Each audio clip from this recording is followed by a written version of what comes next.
సత్యకృష్ణన్ ఒక ప్రముఖ సినీ నటి. ఎక్కువగా తెలుగు సినిమాలలో నటించింది.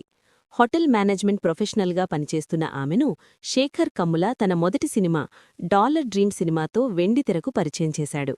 సత్యకృష్ణన్ ఎక్కువగా సహాయ పాత్రలు పోషించింది. ఆనంద్ సినిమాలో కథానాయికకు స్నేహితురాలిగా ఆమె పోషించిన అనితా పాత్ర బాగా ప్రాచుర్యం పొందింది. సత్యకృష్ణన్ హైదరాబాదులో తన చదువు పూర్తిచేసింది. హోటల్ మేనేజ్మెంట్లో డిగ్రీ పూర్తిచేసిన ఆమె హైదరాబాదులోని తాజ్ గ్రూప్ ఆఫ్ హోటల్స్లో ఉద్యోగంలో చేరింది. ఎయిర్ హోస్టెస్ కావాలనేది ఆమె కల. 2000లో శేఖర్ కమ్ముల తన మొదటి సినిమా డాలర్ డ్రీమ్ సినిమాతో వెండితెరకు పరిచయం చేశాడు. తర్వాత ఆమె వివాహం చేసుకుని పంజాగుట్టలోని ఓ బ్యాంకు ఉద్యోగంలో చేరింది. 4 ఏళ్ల తర్వాత మళ్లీ శేఖర్ కమ్ముల ఆనంద్ సినిమాలో అవకాశమిచ్చాడు. ఆ సినిమాకి ఆమెకు ఉత్తమ సహాయనటిగా నంది అవార్డు దక్కింది. దాంతో ఆమె ఉద్యోగాన్ని వదిలిపెట్టి పూర్తిస్థాయి నటిగా మారింది. తర్వాత బొమ్మరిల్లు, మొదటి సినిమా, వినాయకుడు లాంటి ఆదరణ పొందిన చిత్రాల్లో నటించింది. మొదటిసారిగా మెంటల్ కృష్ణ అనే సినిమాలో కథానాయికగా నటించింది. కానీ ఆ సినిమా విమర్శల పాలైంది.